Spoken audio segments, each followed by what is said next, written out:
Well, ladies and gentlemen, thank you for being here. It's a real honour to address you all, and there's nothing left for me to say, but I'm Martin Isles, and this is The Truth of It. And the topic that I've chosen for this evening is called The Good Society. You might say, well, what is that? Well, to understand it, we need to go back to the Respect at Work report that was drafted by the Australian Human Rights Commission. And that report was authored by the Sex Discrimination Commissioner, and it was intended to come up with policies that would supposedly stop discrimination, abuse, harassment, and inequality between men and women, especially in the workplace. Now, the Morrison government got into a great deal of trouble over this very issue a few months ago. I'm sure none of us missed it. So Scott Morrison affirmed, he agreed to the 55 recommendations in this Respect at Work report as part of dealing with the controversy around that. And one of those recommendations was recommendation 10, and it reads as follows. All Australian governments must ensure that children and young people receive school-based respectful relationships education that is age-appropriate, evidence-based, and addresses the drivers of gender-based violence, including sexual harassment. There's some in the audience who have heard some key words and know what's going on. Respectful relationships was probably the phrase that you picked up. The Good Society is that respectful relationships program referred to therein. The Morrison government has funded it, costing $7.8 million. I always wonder, how the heck do they use this money? $7.8 million. Goodness me, we could do a lot with that. They just write a curriculum. I don't know where the rest goes. It's also been made available in schools right across the country. I actually talked a little about this on Monday night in Mackay, and straight away I had people come up to me and say, oh, at my child's school, they're teaching this curriculum. And some of them were some Christian schools. There was an Anglican school and another one as well. And so this has now been rolled out everywhere. So, what is this supposedly violence, discrimination and abuse ending program teaching children? Well, hang on to your hats, because I'm going to tell you a few things. Prep to Year 2 is where it starts, so children who are 5 to 7 years old. The curriculum is quite simple. It is dedicated to deconstructing gender. To quote one resource, it says there are individual personalities, not genders. So children are taught that there is nothing that is intrinsically male or intrinsically female. Indeed, they are taught that those are not relevant categories at all. They are taught that none of this stuff is actually biological. That's a quote from another resource. The material contains pretty simple exercises for the age. For example, teaching that there are no boy or girl feelings, no boy or girl clothes, no boy or girl toys, no boy or girl jobs, and no boy or girl sporting abilities, etc. There's some people at this stage who go, oh, that's only, it's not that bad. But the problem is what it's building towards. Years 3 and 4, 8 to 9 years old. The curriculum for this age group is dedicated to the teaching that the gender binary is not just false. That was the youngest kids. Now they're teaching that it is harmful and it will do you harm. The teacher's guide tells educators to read books which intentionally challenge gender stereotypes, including the following recommended picture books. 1, a book about a boy who wears a dress to school and how this boy and his teacher explore gender expression, stereotypes, and a place to go to the bathroom in peace. Number 2, a book about a boy who sees 3 women spectacularly dress up and wants to dress up like them, described as a story about the power of being seen and affirmed for who you really are. And a book which doesn't use pronouns for its characters at all, so that the children and those reading them can decide whether these are he's, she's, or something else. And to get a sense of the wider content at this age level, there is one resource which I'll quote from. It's called It's Child's Play. And on that resource, you see it encourages teachers to get children to cross-dress and have fun trying out different identities. They are also encouraged to conduct drama activities where the children play characters of different genders. No, not opposite, different. And if you read the teacher's guides, the only phraseology used throughout is all genders and many genders. They never say male and female, except in certain contexts. They focus on the complete deconstruction. It also tells teachers to encourage discussions, and this is a weird theme through the whole thing, but to encourage discussions about boys wearing dresses and makeup. Children are told to think of things that are not typically associated with their gender, which they enjoy, and the other children are told to affirm these choices. Here's a quote from the resource. Talk about how most of us, this is directed to the teacher, talk about how most of us are assigned a gender when we're born, and that for some people as they grow up, the choice that others have made for them doesn't feel right. Well, right, so it's a choice someone else has made for you, the gender you're assigned at birth. Of course, it's got nothing to do with anything else. It might be useful to keep in mind the difference between biological sex and gender, the latter being a much more complex range of behaviours linked to how we express our identity.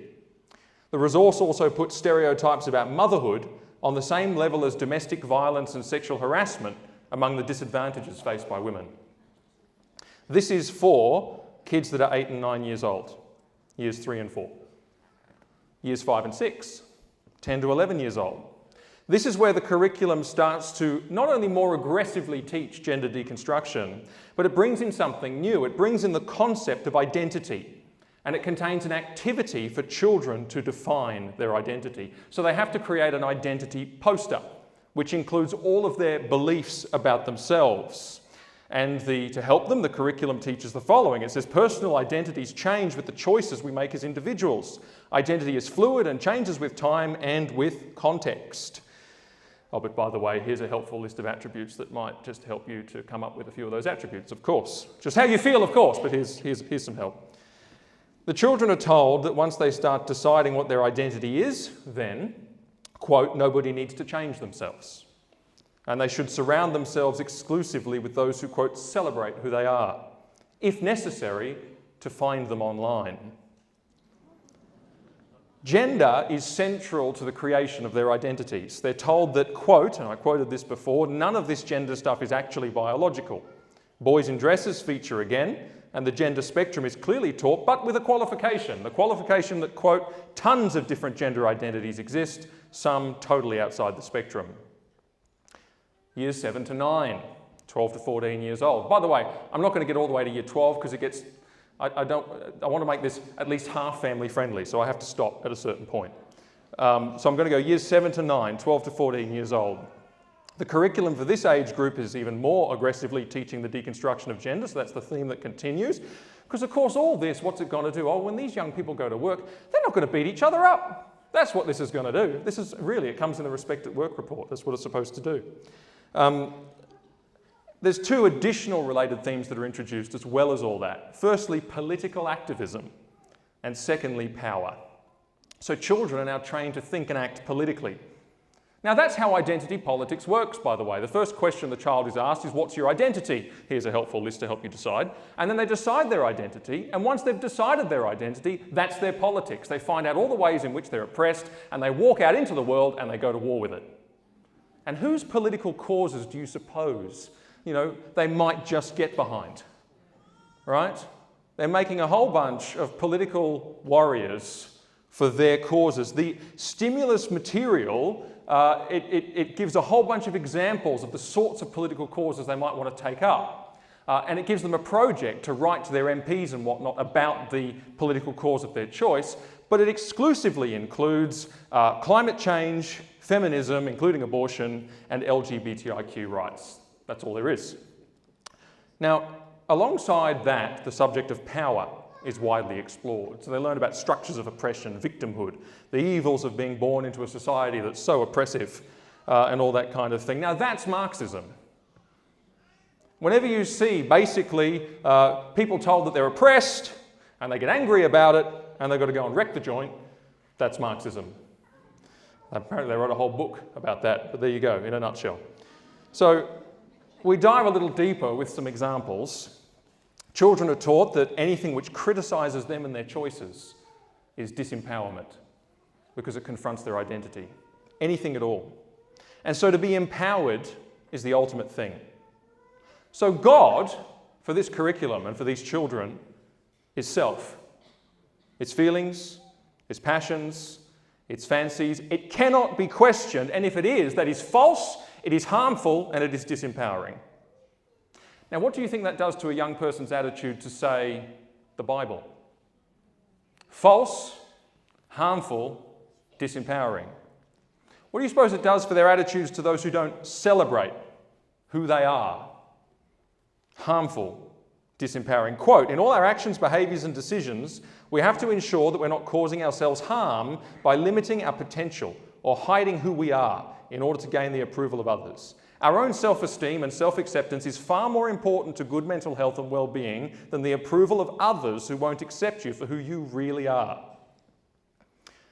To be empowered is to throw yourself into whatever sexual identity you feel you are, and importantly, to act on it.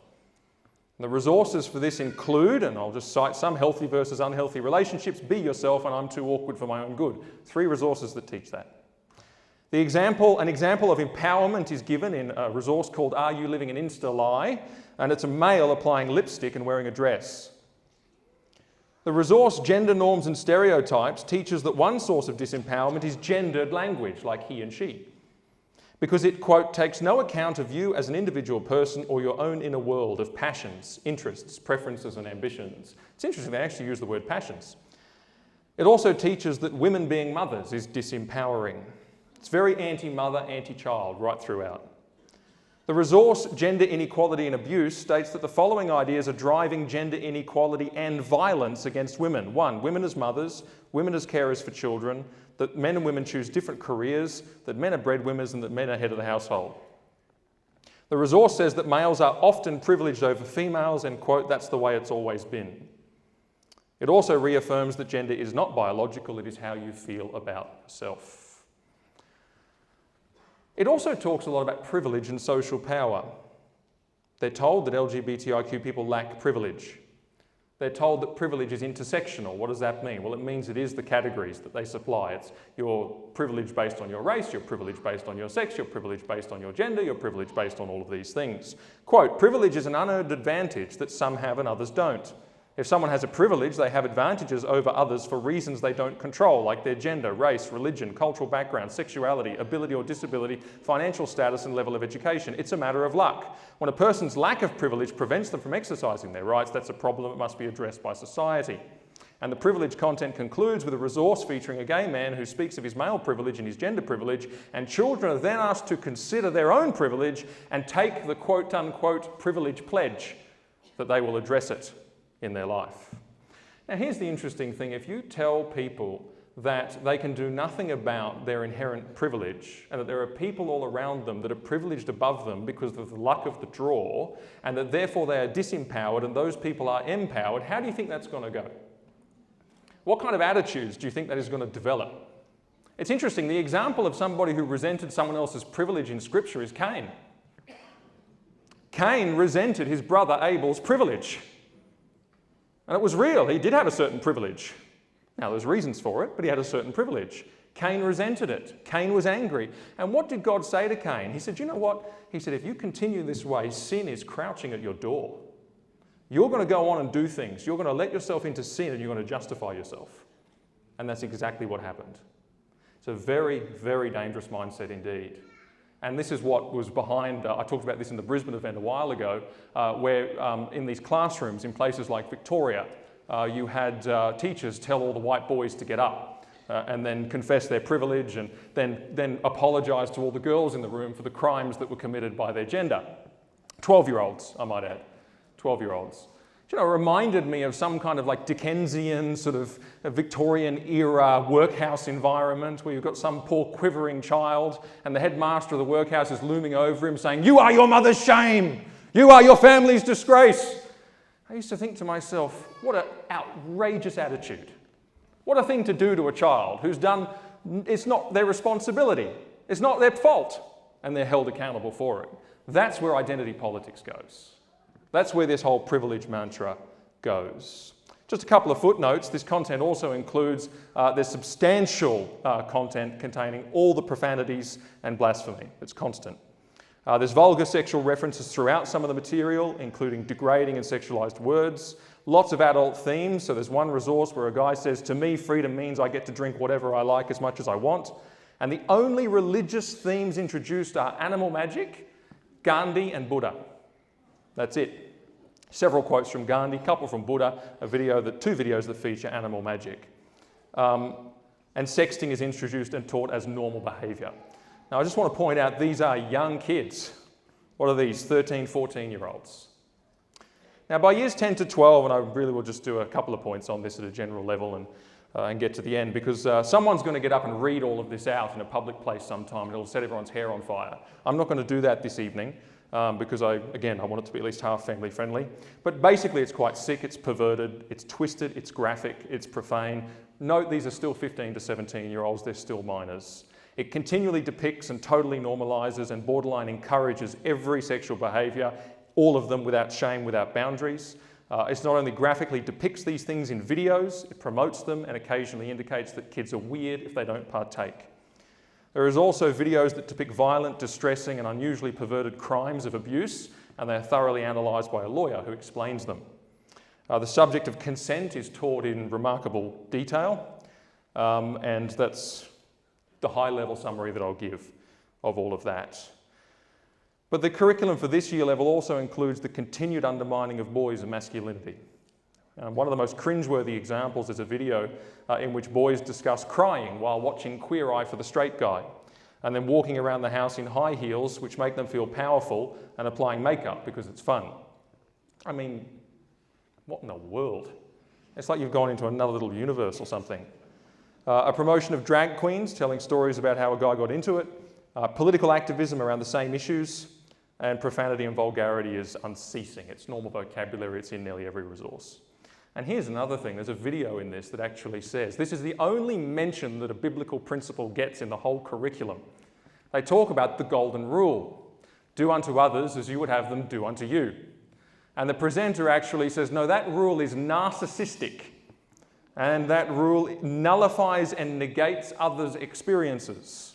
So what you should rather ensure that you do is treat others as they would like to be treated. Now, there's a couple of problems. That golden rule, they conveniently cut off the first bit, which is that first you serve the Lord your God with all your heart, soul, mind, and love the Lord your God with all your heart, soul, mind, and strength. And the second is like it, consistent with it. You're not projecting yourself onto others, you're projecting God's interests onto others. But of course, what's this curriculum actually done? It's made self God. That is one of the biggest outcomes of this. And it has made your sin your God, because your sinful nature is brought out and it is made the highest and greatest thing. It defines you. It is good. That is the extent to which this has really come around. So in summary, this is a comprehensive indoctrination program from prep upwards in identity politics. What does that mean? Well, who am I? I'm oppressed, so I'll go and wage war against the system about my oppression. Cultural Marxism. The overthrow, the revolutionary impulse. I'm oppressed by the system, I'm angry, I'm going to wreck the joint. That's why so many of these movements are such, they're such, things like Antifa, BLM, things like that. They really are there to wreck the joint. Extinction Rebellion, that was a problem Brisbane had for a while. Queer theory, that is heteronormativity, that there's boys and girls and they fall in love and get married and have children. That's harmful, and that'll hold you back. Postmodernism, how I feel, and affirming it is health and well-being. Not any objective standards outside of myself. Feminism, mums are bad, babies are bad. The only slavery that matters is slavery to your employer. Self-love, the inner person is sacred and the foundation of everything. Critical race theory, everything is racist. Climate, that actually is critical race theory, by the way. Everything is racist. This microphone will be racist. So it's black, there you go. Shocking. Yeah. Oh, goodness. Climate alarmism. The world is going to end unless we wreck society first. But also, here's the thing. It teaches that sin, your lusts, your passions, and your desires, which come from inside you, are to be pursued. And you are God, and you must serve yourself. So I was reminded as I read through a lot of this research that I had done for me. I didn't go through all the videos. That's not something I'm keen to do, but I had research all written up on this and somebody watched them for me. And that sounded terrible, didn't it? Pray for that person, by the way. She does a great job, but she does all the research for the truth of it, and it's tough. But here's what I thought of as I read that, as I went through all of this. I just thought of what the Lord said, where he said, it is inevitable that stumbling blocks come, but woe to the one through whom they come. It is better for him if a millstone is hung around his neck and is thrown into the sea than that he cause one of these little ones to sin. It's so serious. That's what Jesus thought of children and their innocence and their protection. But this is the thing I want to point out for the rest of the time. Let's not only point the finger. Let's ensure that we are the antidote, that we have the courage and the understanding of these issues, not just to oppose these things, but to teach the truth about them and to counteract the lies. But for the sake of the film, I'm going to end that segment there.